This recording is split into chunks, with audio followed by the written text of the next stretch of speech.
let's go back to our text. So in light of all of that, in light of all the better and lasting possessions, the author says in verse 35, do not throw away your confidence. It will be richly rewarded. So have confidence in what God says in His Word and what He has promised us. Let's keep our eyes focused on the better and lasting possessions that we have in us, we have ahead of us. In verse 36, it says you need to persevere so that when you have done the will of God, you will receive what He has promised. So it requires perseverance on our part, as I have been saying. It's not always easy, but it produces character. And verse 37, for in just a little while, He who is coming will come and will not delay. In other words, some of us may live to see Jesus return, but some of us maybe not. But in either case, life here is very short. In the light of eternity, I've noticed that as I've gotten older, I realized my life here on this earth is very, very short. So it says, in light of that, in just a little while, He who is coming will come and will not delay. And then there's a warning following it. Verse 38, but my righteous one will live by faith, and I have no pleasure in the one who shrinks back.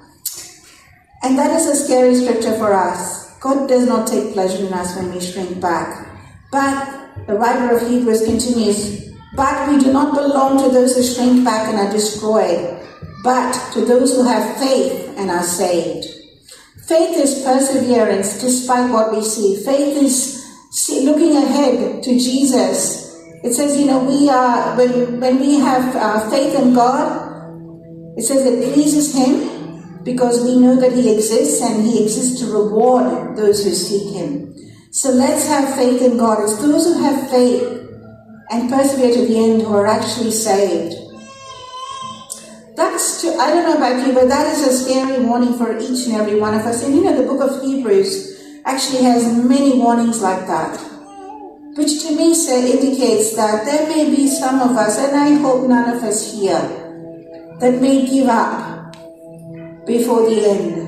And I want to encourage us this morning, do not give up. God's grace and strength, as I read, is more than sufficient, like what Paul said.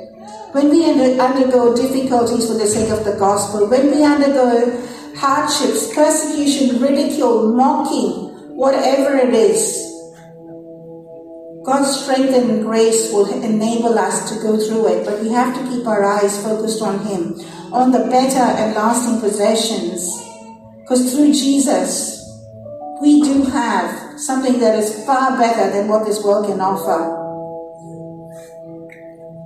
I remember when I was just a young Christian at the age of 15, I didn't even know the scripture existed, and somebody pulled me out of the crowd and prophesied this verse over me. It's from Revelation chapter 3, verse 10. And the warning was to continue to persevere despite what circumstances come my way. And he said, I'm coming soon. Hold on to what you have so that no one will take your crown. That's a scary scripture. And I remember as a young person, I had to ask what the meaning of that was from the person that discipled me. And she said, look, it's a warning for you for your future. And that put the fear of God in me, because it told me that I had to stick close to Jesus, to continue to persevere by His grace, because it was a warning. Let no one take my crown. And that can happen to all of us. But let us keep our eyes focused on Jesus, the better possession. I knew